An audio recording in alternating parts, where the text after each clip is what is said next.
Bienvenidos. Nuestro primer podcast de residuos peligrosos. El primer episodio, gracias. Ya hay muchos. ¿Quieres podcast? Salud. Claro, brindemos por salud. este momento. Salud a todos. Salud. Celebremos este primer capítulo porque tenía muchísimo tiempo de querer hacerlo. Teníamos muchas ganas de poder platicar. Es que casi no se nos da, o sea, literalmente, a mi mamá y a mí eso de sentarnos a platicar, y a la familia, la verdad, casi no se nos da. Se nos da facilísimo y queremos llevarlo hasta ustedes, estas pláticas cotidianas que llevamos y que tiene cualquier familia.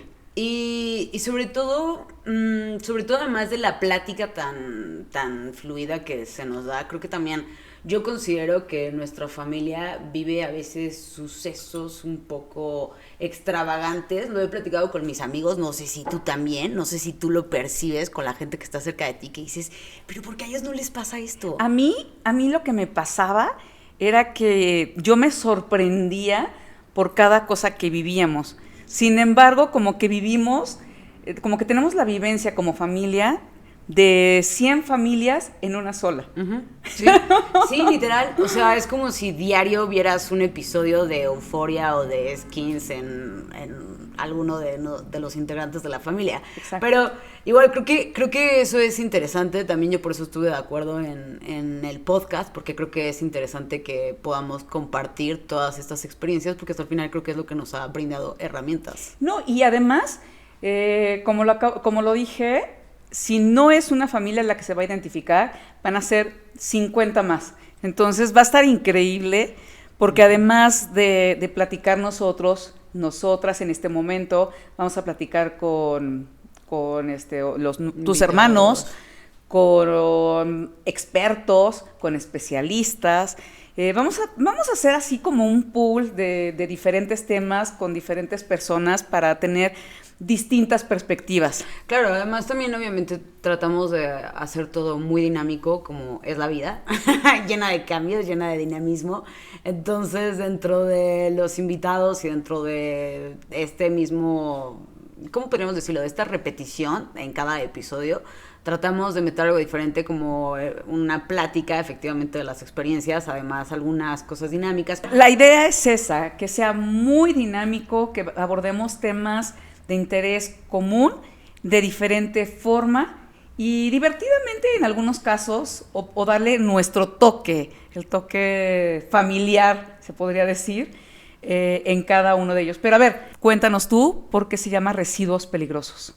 El nombre surgió porque, al igual que en un laboratorio, al igual que en un estudio de tatuajes, al igual que en un hospital donde sanan a las personas, también quedan algunos residuos peligrosos, los cuales se tienen que sacar con mucho cuidado, necesitan llevar cierto control de calidad, etcétera. Y eso es un poco la manera en la que nosotros visualizamos algunas de las experiencias que antes las catalogábamos como buenas o malas. Y el día de hoy nos damos cuenta que a lo mejor alguno de esas experiencias peligrosas, lindas, feas, bla, bla, bla, bla, bla, con matices, exacto, tienen algunos residuos peligrosos que solamente hay que aprender a sacarlos como en un espacio como exacto, porque cualquier experiencia puede ser muy delicada, muy peligrosa si no la tratamos bien. Eso es lo que queremos hacer.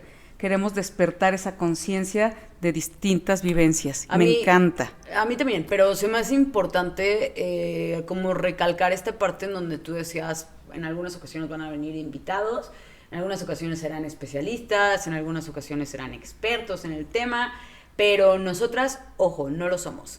Nosotras somos dos personas comunes que están platicando de su mutua experiencia y solamente quieren compartir un poco su punto de vista, las herramientas que han adquirido, para que si esto le funciona a alguien más, para enfrentarse a una situación, para evadir una situación o para pasar un buen rato, bienvenidos. Exactamente. Y sí recomendamos siempre, si logramos nuestro objetivo, que es despertar esa conciencia, si lo logramos en cada uno de ustedes, pues vayan a un experto, con un especialista. Entonces no lo dejen ahí, porque efectivamente nosotras no lo somos. Nosotras vamos a platicar con ustedes, vamos a platicar entre nosotras y vamos a divertirnos y pasar un rato agradable. Me encanta. ¿De qué vamos a platicar hoy? Bueno. ¿Quieres que yo lo diga o tú lo dices? Cuéntanos. Bueno, el primer tema a mí se me hace bastante brutal. Creo que nos metimos en algo en lo que tuviéramos mucha experiencia. Y vaya que la tenemos. El primer tema son las adicciones. Efectivamente, es un tema que a nosotros como familia nos ha movido mucho. Es un tema que yo lo veía lejano. Uh-huh. Cuando nacieron, yo veía las adicciones. Uh-huh. Era un tema que yo no lo tocaba con mi mamá, por ejemplo. Uh-huh. Perdón. Yo no lo tocaba ni con mi mamá, no era un tema que yo platicara con mis amigos, no era un tema. Entonces, para mí tampoco era como tal el platicarlo con ustedes. Uh-huh. Entonces, efectivamente. Y también en la escuela generalmente te dicen como de nosotros les vamos a dar ciertas pláticas, muy malas pláticas, por cierto, en donde yo insisto, esto es, no sé si un tabú, tal vez un estigma, existe un estigma. Y creo que siempre lo va a existir, porque para mí no hay una forma de poner las adicciones en un punto de vista sano. Aunque me digan, te ayuda a dormir, te ayuda a concentrarte más, simplemente una sustancia que pueda crear una dependencia, una persona, una actividad, etcétera, llevada a un punto no sano, no es sana. Y todo eso lo que hace es obviamente crear una dependencia. Entonces, para mí no existe una manera de un poco equilibrada de ver la situación. Pero tampoco creo que está bien la manera en la que te lo tratan de manejar, como con este estigma social de solamente este tipo de personas se drogan. Está muy estigmatizado, efectivamente. Está muy estigmatizado si tienes cierto perfil, seguro eres drogadicto. Si tienes ciertas actividades, seguro consumes esto. Si haces esto, otro. Y sin embargo, por otro lado, hay cosas que hay adicciones que la gente las aplaude, la gente no las ve mal, las mamás lo ven bien en sus hijos, entonces hay mucha desinformación y mucha ignorancia. No tanto sobre todo, o sea, no lo veo yo como las mamás lo aplauden, el problema es que nosotros como sociedad lo aplaudimos.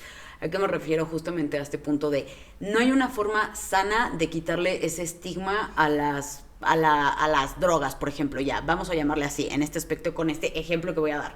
Porque hasta el final, lo que pasaba mucho antes era, ese es un marihuano, y los marihuanos son rastafaris, y los marihuanos no trabajan, y los marihuanos están en la calle, y los marihuanos son rateros, y los marihuanos...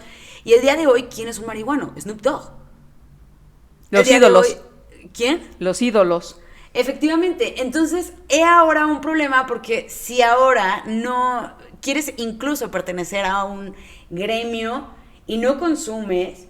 Entonces es como de cómo vas a hacerlo bien, si es parte de nuestra personalidad. Oh, Dios mío, ¿cómo? Pero fíjate, a mí se me hace muy interesante, ahorita que tú estabas como platicando de cómo tú no lo tocabas con nosotros, porque en algún momento yo recuerdo que estaba con una amiga como platicando en su trabajo y le estaba un poco platicando de mi experiencia con las adicciones. Ella me decía, ¿te das cuenta que todo lo que me estás platicando de tu familia le conté como nuestra historia familiar? Algún día se las contaremos. Y ella me decía, ¿te das cuenta que desde siempre ha existido este patrón en tu familia de adicciones, de codependencia o de abandono o de victimización o de autosabotaje? Eran como 5 roles muy marcados que creo que en algún momento todos lo vamos pasando.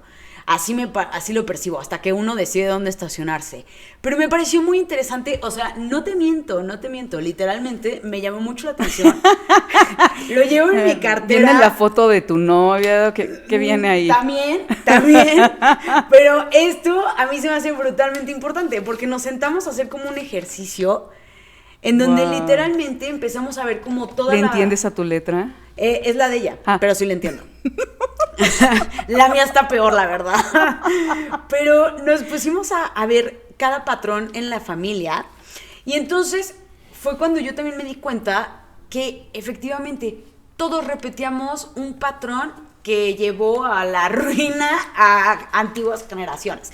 Entonces, ¿qué te quiero decir con esto? ¿Patrón de adicciones? No, ¿o patrón de acción? Adicciones, abandono, victimización, sabotaje, estos roles para mí muy marcados.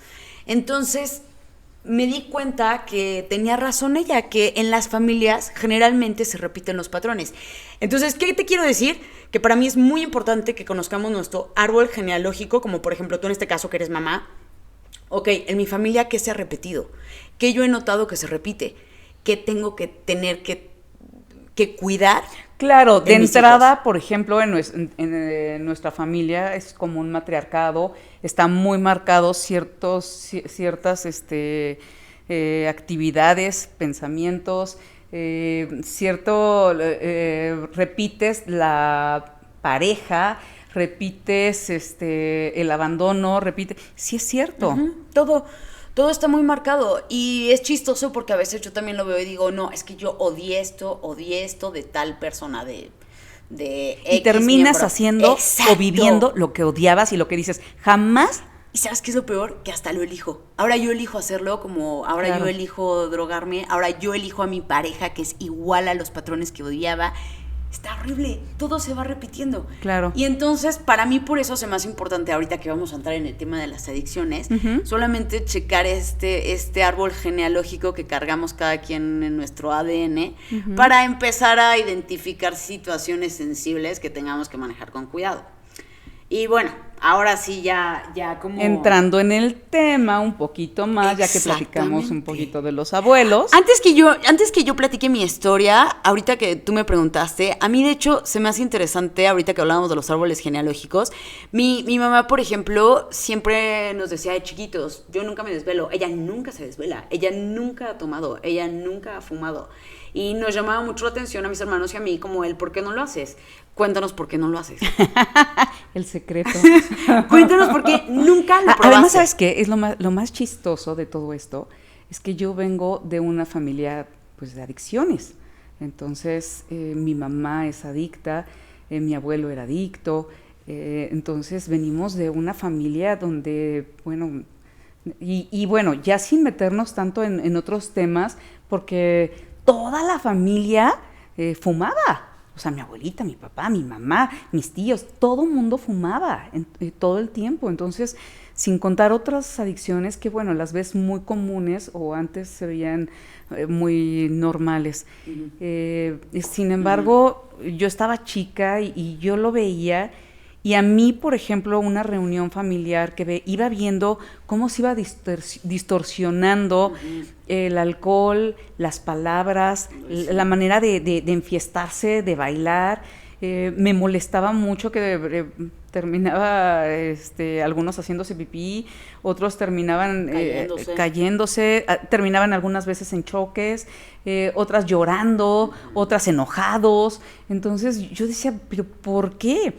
Al principio yo me acuerdo que me reía, porque decía, ja, o sea, no es posible cómo cambia la gente. Sin embargo, ahora, después, me enojaba, y más cuando ya era de parte de mi mamá, y más cuando saltemos de la niñez a la adolescencia, a la juventud, que yo veía que además se burlaban, por ejemplo, en este caso de mi mamá, se reían, le hacían hacer cosas para reírse. Entonces, a ver, baila esto. Y entonces, obviamente, como estás alcoholizado y como te da el valor para hacerlo, mi mamá lo hacía y obviamente terminaba en el suelo, y yo me enojaba. Y entonces, ¿qué era lo que hacía? Pues llegaba y le decía a mi mamá, vente a acostar porque no, yo no estoy tomando, yo estoy bien. Entonces, me molestaba mucho. Fue lo que me hizo decir, no, yo no quiero eso. O sea, no es mi plan de vida, no quiero hacer esos osos, yo no quiero vivir todo esto que toda mi familia lo vive, lo aplaude y lo ve normal. Correcto. Eso está cañón, porque a mí me impresionaba mucho siempre que tú nos decías exactamente como de todo eso es malo. Yo por eso no lo probé, porque recuerdo tus palabras, que era, sé que me voy a quedar ahí. Ve cómo están todos, yo no quiero intentarlo, no quiero hacer la prueba, yo estoy bien así, entonces... Hay perfil adictivo, efectivamente, claro, que acabas de decir, y eso... Y tú sin saberlo, sin tener este conocimiento, simplemente decías, no quiero, No quiero, algo no me huele bien aquí. Claro, claro. Huele a peligro. Amo la banda. Pero eso... Lo peor es que la reconozco. Sí, obviamente. Vas en el coche conmigo, ¿cómo no la vas a reconocer? Okay. Estaría mal mi escuela. Pero a mí, por ejemplo, me pasó que pues en la adolescencia yo no era una persona muy segura de mí misma, la verdad. No era una persona que sentía que pertenecía a un lugar. Yo veía que toda la familia se dispersaba por todos lados, que mis papás intentaban hacer su vida, que mis hermanos intentaban hacer su vida, que mis amigos en la escuela, si no iba, tenían su vida completamente. Entonces yo me sentía muy fuera de órbita. Yo decía, no pertenezco a ningún lugar.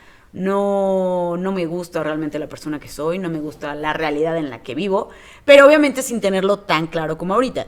Simplemente, ¿qué pasó? Te voy a explicar así, tal cual, por qué yo comencé a Era lo consumir. que iba a preguntar. ¿Qué te hizo tomar esa decisión? ¿O qué te impulsó? Uh-huh. ¿O si lo pensaste, no lo pensaste, nada más lo hiciste?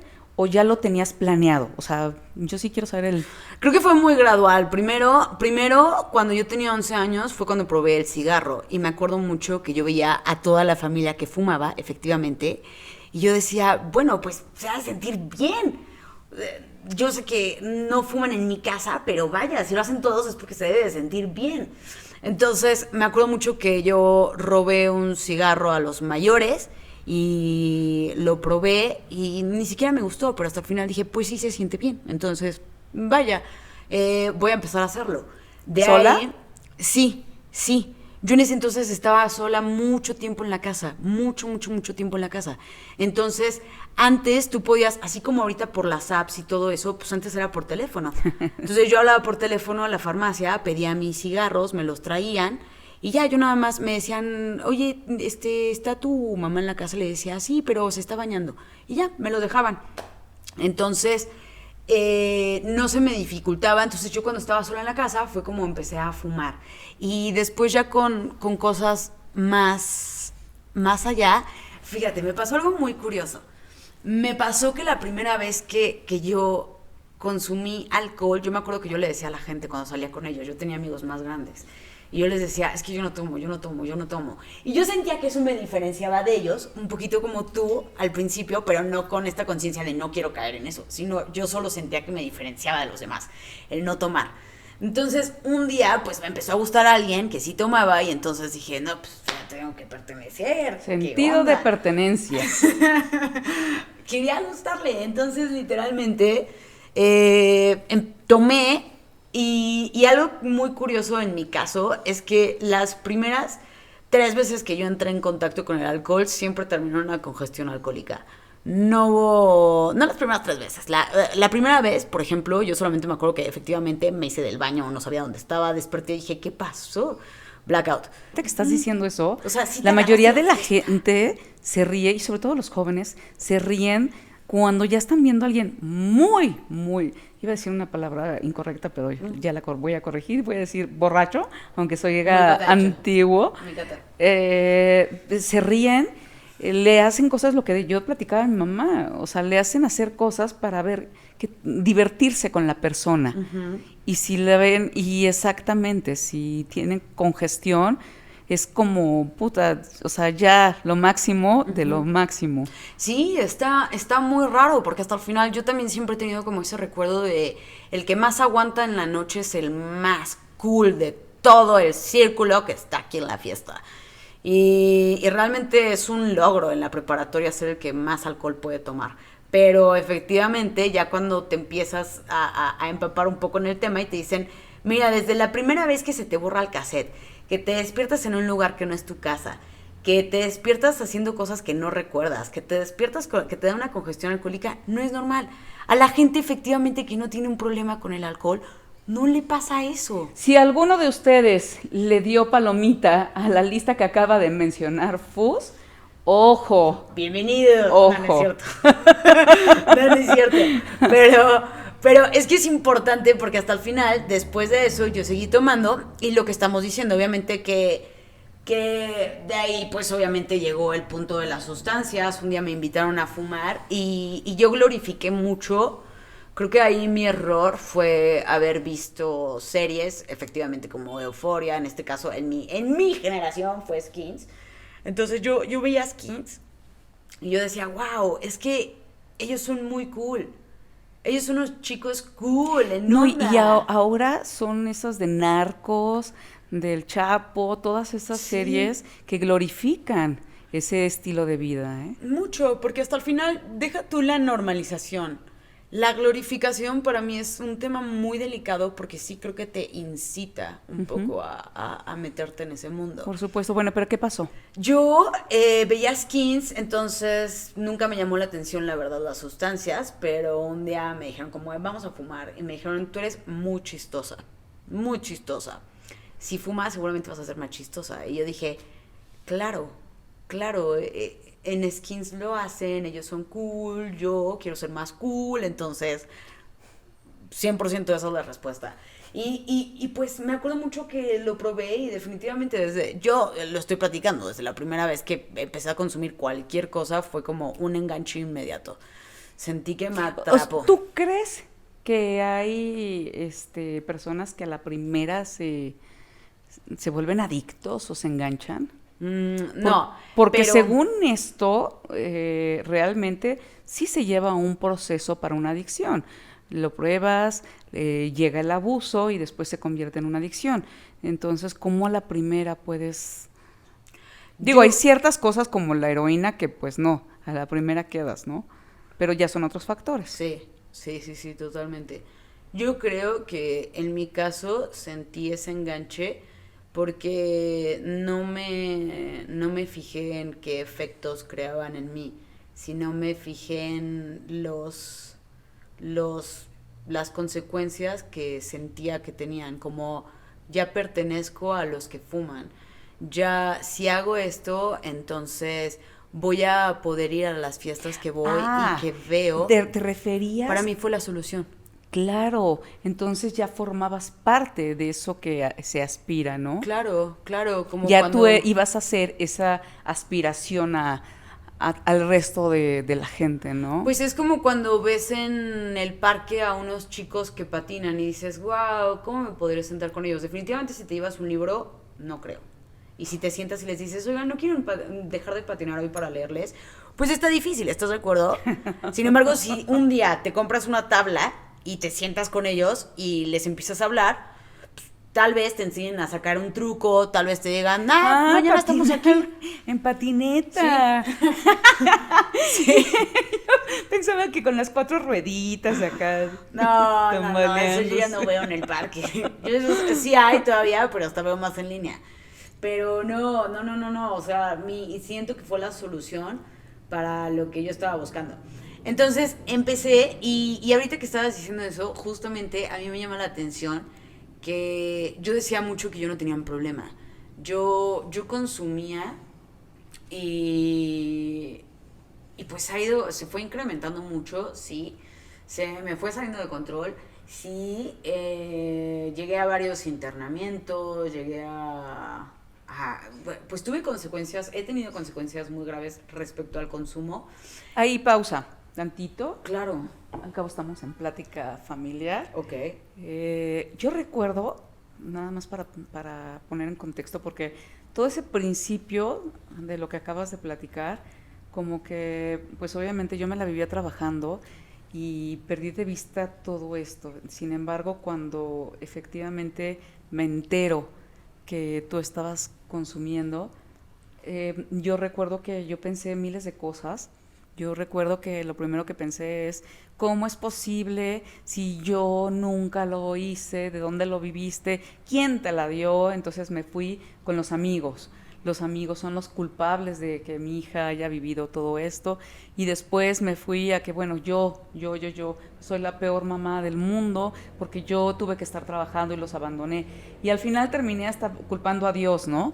Diciendo, bueno, Dios, nos abandonaste, no nos quieres, nos pones a prueba siempre, porque bueno, además hemos vivido miles de cosas, y entonces yo sí pensaba, y me acuerdo que viví todo ese proceso.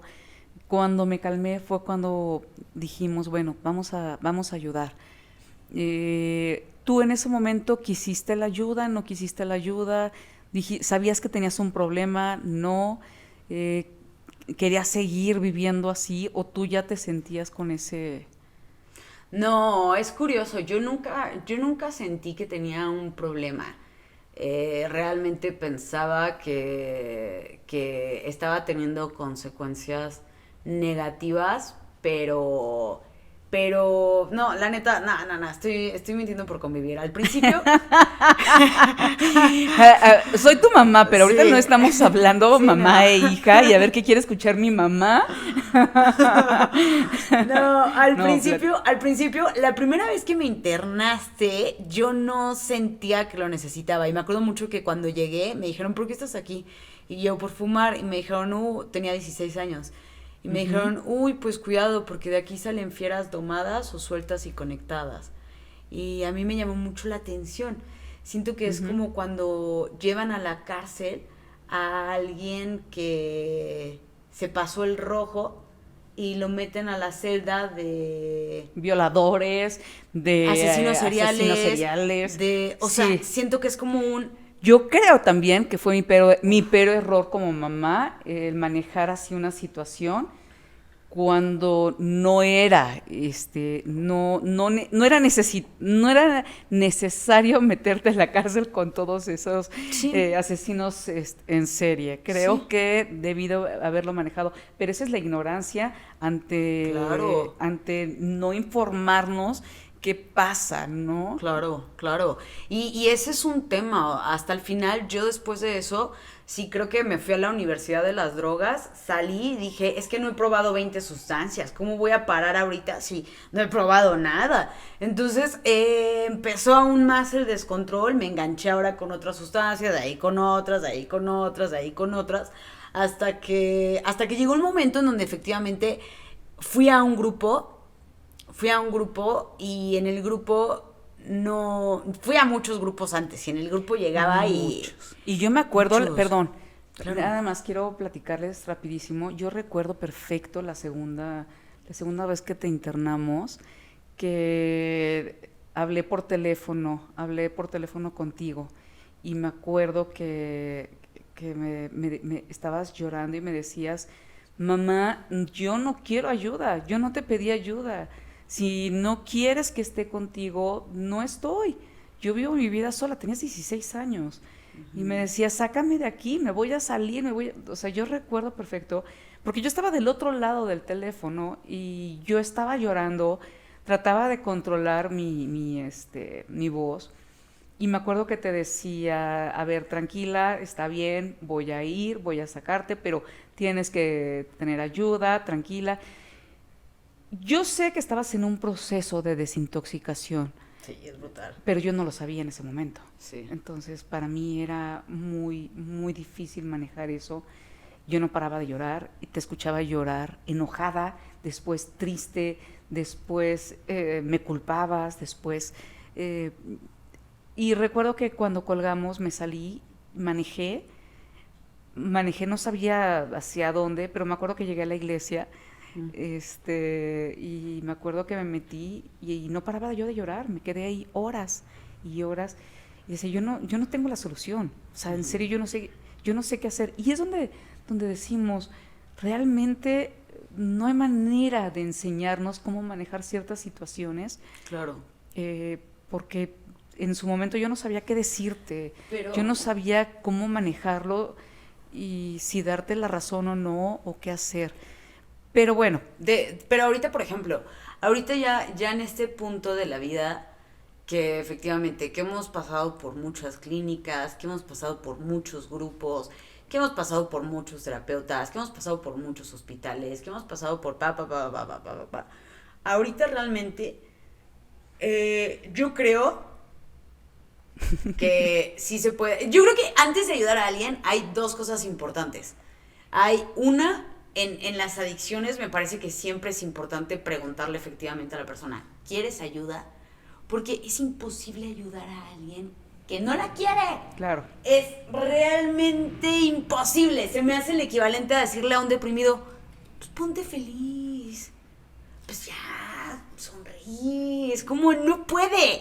No es que no quiera, no es que no, es que no puede. Claro, y en el caso de cuando la gente no quiere esa ayuda, para eso hay intervenciones. Hay muchos expertos que lo que hacen es esto que estás mencionando, llegar y hacer una plática familiar donde sensibilizas a la persona y en ese momento que lo estás sensibilizando y que dice, ok, puede ser que sí, ya está aceptando la ayuda. Sí, pero ojo, es que yo insisto, a mí eso se me hace peligroso. Los adictos somos manipuladores. O sea, yo desde mi experiencia personal fui la persona más manipuladora, fui la persona más egoísta, fui la persona más, ay, no, una mentirosa, una ficha de persona. Entonces, al final, la neta, el efectivamente, el te ayudó, para mí era un parar la bronca. Sí, ayúdame, ya. Un mes, detox, salgo y ¡pum! Vámonos otra vez. Además, yo como codependiente, finalmente yo llegaba y te decía, oye, mi vida, no has recaído. No, mamá, ¿cómo crees? Al contrario, me siento muy bien, más fuerte que nunca. Yo te prometí que no lo voy a volver a hacer. Y yo todavía confiaba, creía, cuando yo veía otra cosa. Entonces, yo no sé quién estaba peor, si tú o yo. Pues las dos, yo creo. Las dos. Si nos damos un tiro. Pero es que es vaciado Ese porque... será otro tema. Claro. A ver quién está peor. Ojalá no gane ese tío. La primera vez que no quiero ganar algo. Pero a mí se me hace muy, muy interesante esta parte de ayudar a alguien, porque exactamente yo digo, ok, ¿cómo ayudas a alguien? Para mí, tampoco las clínicas son una buena opción, más que para desintoxicarse. Creo que son un buen paradero para controlar a alguien, a que no recaiga, a que esté un mes, un poquito más en sus 5 sentidos. Y a la mejor conciencia. Y que entre un poco la ayuda, no creo. ¿Tampoco? No. Cuando estás adentro, ¿no? Nada. Nada más para desintoxicar. Es que, ¿de qué te sirve la Y conciencia? entonces, ¿cómo es la rehabilitación? O sea, ¿en qué momento la gente se rehabilita? No se cura, se rehabilita. En la rehabilitación, o sea, en las que yo he estado, por ejemplo, te dan mucho terapia. Entonces tienes que trabajar como tu equipaje, lo que vas cargando. Tienes que trabajar lo que has vivido, tienes que trabajar lo que realmente te hizo esta desestabilidad emocional, mental. Eso es lo que tienes que trabajar. Lo trabajas en grupo, lo trabajas aparte, te dejan mucha tarea y muchos ejercicios en donde sigues trabajando un poco tu programa de 12 pasos y tu equipaje. Y por otra parte lo acompañan de efectivamente hábitos como despiértate temprano, haz ejercicio, etc. Te crean una rutina. Y tengo una duda. Okay. Yo recuerdo que al principio platicaste, perdón, es que me encanta echarme mi cafecito con mi hija, pero yo recuerdo que al principio platicaste que algo que te impulsó a consumir es tener un sentido de pertenencia con cierto grupo o cierto círculo social. ¿Qué pasa cuando tú decides dejarlo todo y empiezas tu proceso de desintoxicar? ¿Esos amigos ya no quieres pertenecer o ya no te jalan? ¿O cómo le dices no? ¿O qué pasa ahora? No, es difícil. Hay mucha gente que yo quiero, pero que no quiero cerca de mí. Porque supongo que es una vez escuché que los amigos son el amor de tu vida, pero sin sexualizar. Entonces, me parece algo muy acertado. Genuinamente, yo creo que muchas de las personas que han estado en mi vida han sido amores y digo, wow, te adoro, genuinamente te adoro. Pero creo que llega un momento en donde entras en una relación como que qué feo, pero en donde efectivamente existe violencia, existe manipulación, existen las mentiras, existe daño, en donde se basa en daño. Y ahorita sí lo veo y no me interesa tener absolutamente ningún tipo de persona. Entonces, que me dañe forzosamente cerca de mí. tienes que cambiar ese círculo. No forzosamente, creo que hay mucha gente que le gusta jugar con fuego y dice, no, yo me quiero quedar con ese círculo, y para mí es un ejemplo de tienes que seguir trabajando en ti. No digo que esté mal, simplemente creo que hace falta seguir trabajando. Claro. Porque hasta el final, si tú estás bien, efectivamente, te das cuenta, hay mucha gente que se engaña y dice, es que yo los quiero ayudar, yo puedo ayudarlos, yo ahorita estoy bien y puedo ayudarlos. Y wow, lo estamos diciendo, en una clínica no me pudieron ayudar, en 20 clínicas. ¿Y por qué? Porque yo insisto, es una manera de desintoxicarte, no de ponerle un... Imagínate, te dicen en un grupo 24 horas, porque es probablemente lo máximo que aguantes haciéndote la idea de no consumir. Y es totalmente cierto. Ay, que esa historia me encanta, la de la moneda. Sí, es cuando divina. cumples un año te dan una moneda, justo. Me encanta. A mí también me gustan esas monedas, pero es que es lo que te digo, a mí como adicta, sí digo, ¿sabes cuántas veces me ha pasado que esa moneda me la he pasado por el arco de triunfo y he recaído? Claro, creo que yo le tengo más valor a esas monedas que tú. Sí, porque es que piénsalo, no hay algo para mí que tenga más valor que una sustancia. Claro. Y ojo, es interesante porque antes yo no estaba así. Yo insisto. Obvio, tú no naciste enferma. No, para nada. Lo que dijiste, se fue creando esta dependencia. Y para mí es importante, efectivamente, cuando llegué a un grupo en las clínicas, después de esta rutina, después de toda esta ayuda y después de darte muchas conferencias acerca de las sustancias, de las consecuencias, de etc., un parte de la parte médica. Uh-huh. Entonces, después de esto sales y entonces dices, bueno, ahora sí, a poner en práctica todo lo que he aprendido. Y de pronto un día chocas y te hablan para divorciarse y al día y te habla el dealer para ofrecerte una nueva promoción porque te encontró y de ahí tu hijo te dice que o sea, pasan mil y un cosas y llego al trabajo y me corren y entonces de ahí digo, ya no estoy adentro. Ya mi rutina no me sirvió de nada. De nada el día de hoy para es salir cuando de te esto. tambaleas. Exactamente. Entonces, es interesante para mí porque lo que a mí me ayudó fue un grupo y no creo que haya sido el grupo. Genuinamente no creo que fue la información que me dieron. Cuando yo llegué ahí me explicaron, tienes una enfermedad de dos caras, una cara física y una cara mental. La cara mental te dice que estás obsesionada. Y yo ya lo había escuchado antes y yo decía, no estoy obsesionada con consumir. Yo no estoy tan mal como toda la gente que está aquí. Solo lo disfrutas. Se me pasó la mano ya. Y entonces después cuando me dijeron, no, una obsesión se refiere a que tú crees que un día lo vas a poder controlar. Dije, ok, sí, 100%. Desde la primera vez efectivamente que consumí y se me borró el cassette casual, muy divertido, historias de la prepa, desde ahí efectivamente dije, sí, ¿por qué volvería a tomar?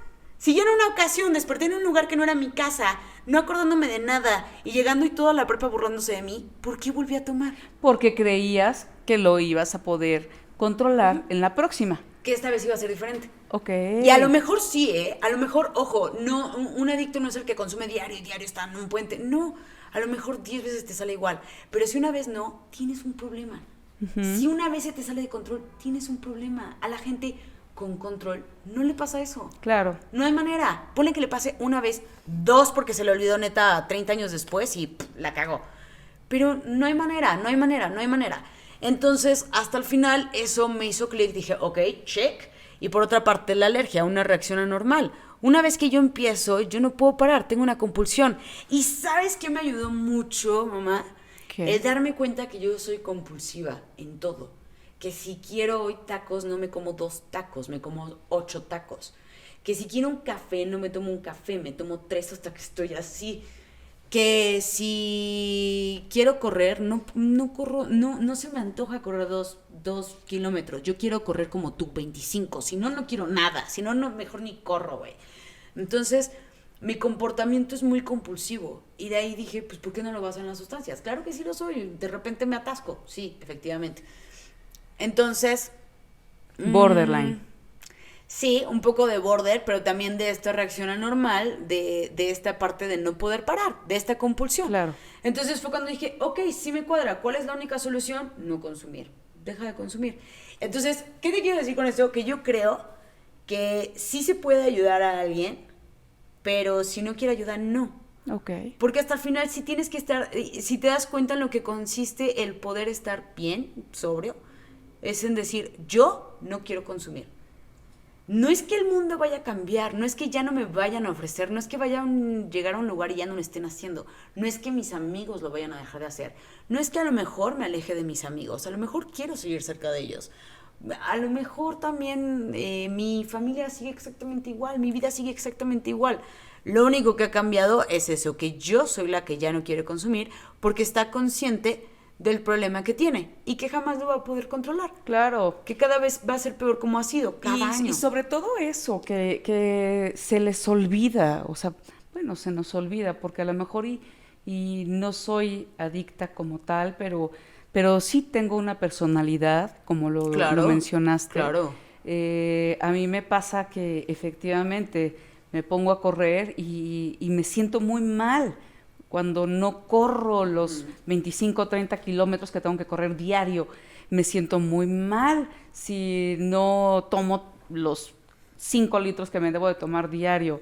Me siento, o sea, aunque no he llegado a tomar alcohol, a tomar pues, mi cafecito, de repente se me va la onda y ya me tomé 5 tazas al día, ¿no? Y trato de estar muy consciente, porque efectivamente se olvida. Cuando pierdes de vista esto, lo empiezas a repetir y dices, no, pues no está mal, pero... O cuando pierdes de vista esto, dejas de consumir alcohol, pero te empiezas a volver dependiente a alguien. Exacto. O te empiezas a volver dependiente a echar dominó todas las noches. Exacto. O a tomarme un Red Bull diario y hasta el final es como, no es sano. ¿No? Ahora, yo te quiero preguntar, ya que hablamos efectivamente de tu experiencia desde esa trinchera, ¿tú qué le recomendarías a alguien que quiera ayudar a una persona con un posible problema de adicción? A ver, con todo eso. Una persona que quiere ayudar. Exacto. A salir. No, bueno, de entrada no lo platicamos, pero tenemos una fundación, las dos. Después de esto que estamos platicando como familia, que estamos abriendo un poquito más, yo recuerdo que yo regresé vivíamos fuera de México, y yo regresé a la casa y recuerdo perfecto que yo dije, yo necesito ayudar, o sea, yo no me puedo quedar con todo esto, porque como lo mencionaba antes, después de culpar a medio mundo, hasta a Dios lo terminé culpando, yo sí dije, bueno, a ver, ¿qué fue realmente lo que pasó? O sea, realmente sí hubo un culpable, o sea, sí se pudo haber evitado, sí, entonces me metí ahora sí que a estudiar desde el punto de vista cerebro, psicológico, emocional, desde el punto de vista padre de familia, adolescentes que viven en su casa, o sea, desde todos los puntos de vista. Y la verdad es que llegué al punto que sí se pueden prevenir. Necesitamos mucha información, entonces Fundación BASAC, que es la fundación que hicimos precisamente para hacer todo esto, y que fue de donde salió la idea de hacer este podcast también.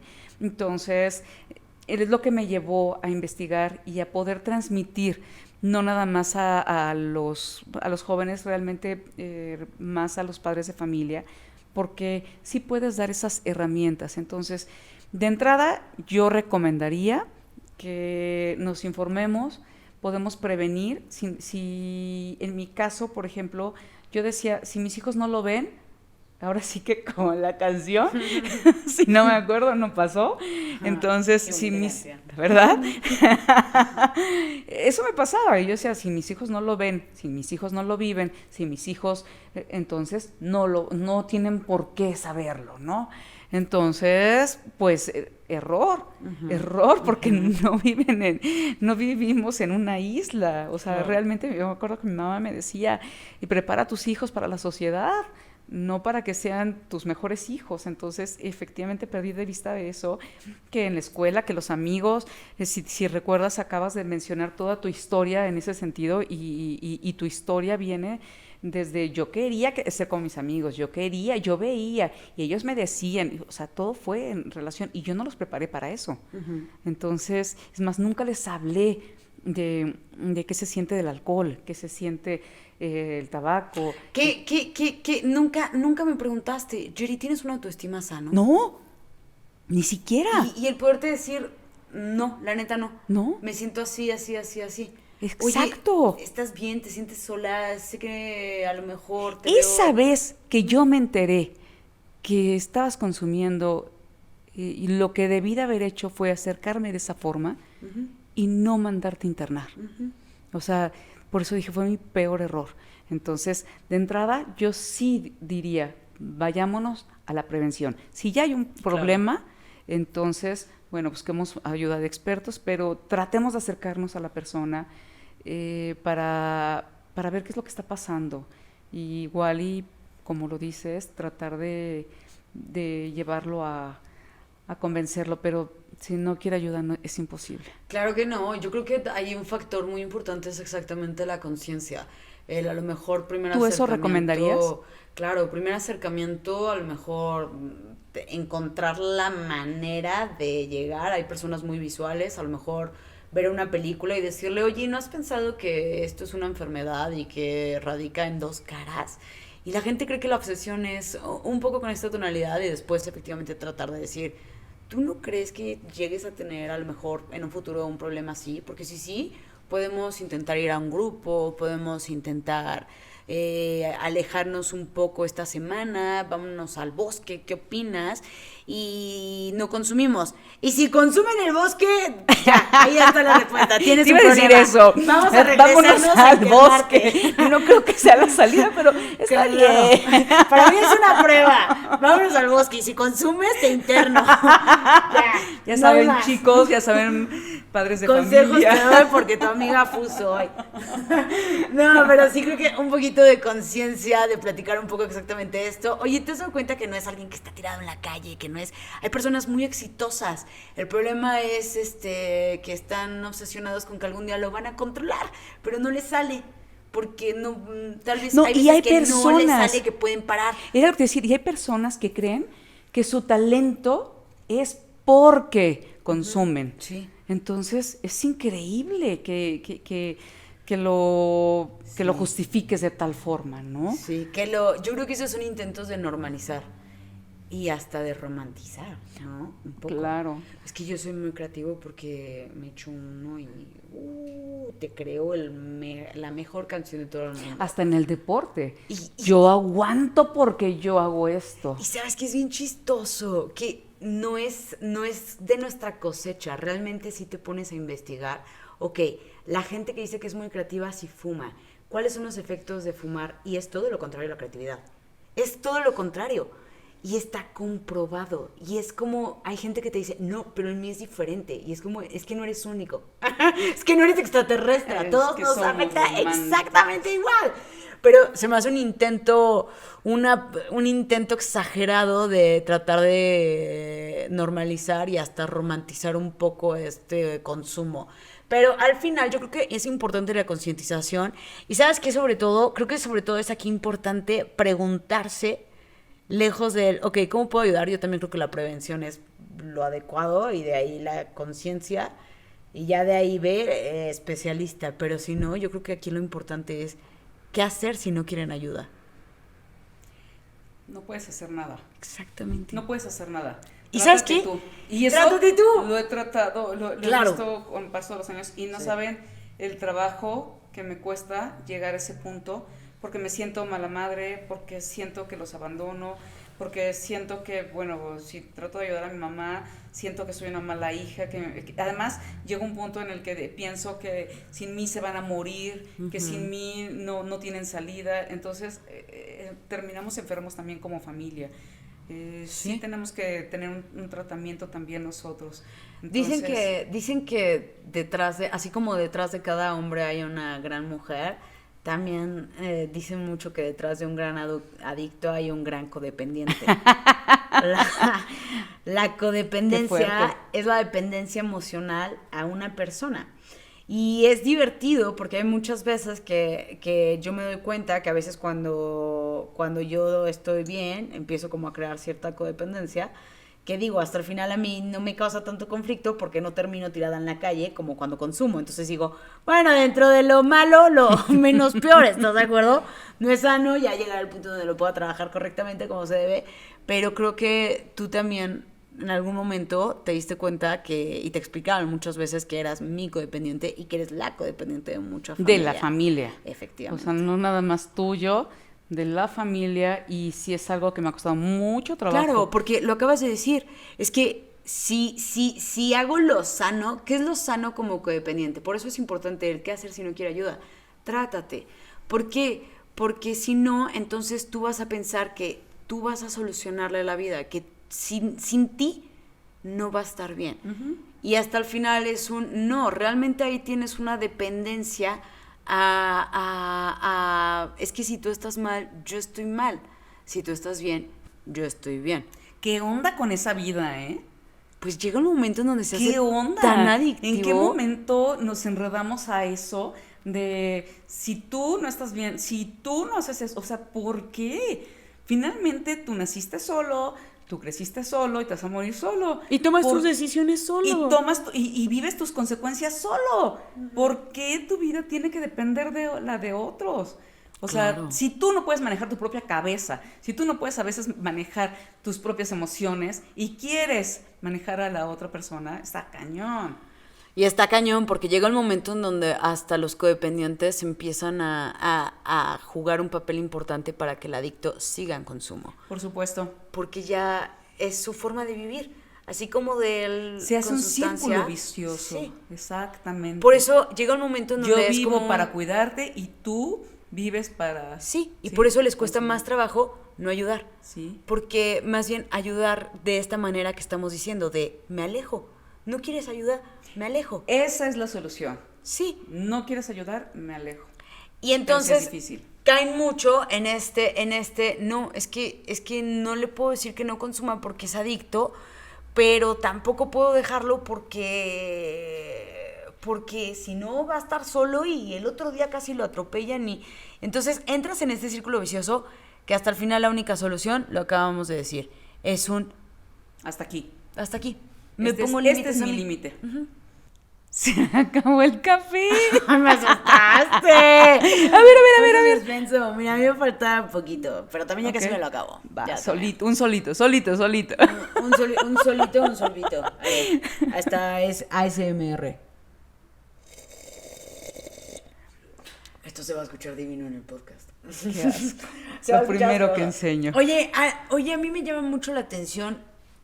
¿Cuál es la historia de esta taza? Porque dice soy incorruptible, la taza que me dio esa de café.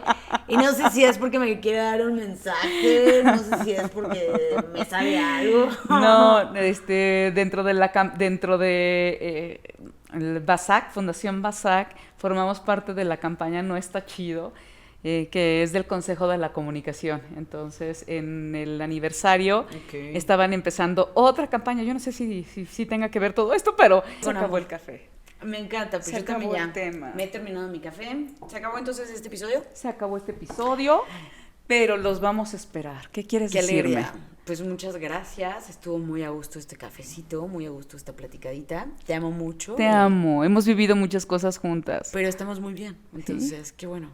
Esperemos que esto también les sirva para ustedes estar mejor. Recuerden que no somos expertas en estos temas, solamente somos dos personas compartiendo su mutua experiencia. Exacto. Y pues esperemos que esto les sirva para en algún momento utilizarlo para mejorar una situación en su vida, como nosotros lo hacemos el día de hoy. Muchas gracias, estuvo muy a gusto. Ay, estuvo delicioso el café, la plática.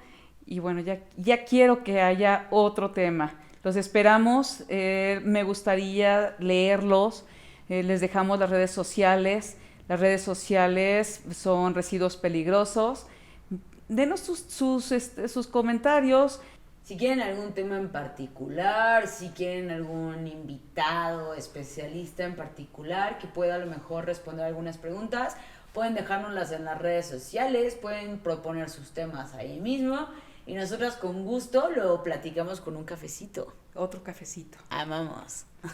Residuos Peligrosos. Gracias. Gracias, hasta la próxima.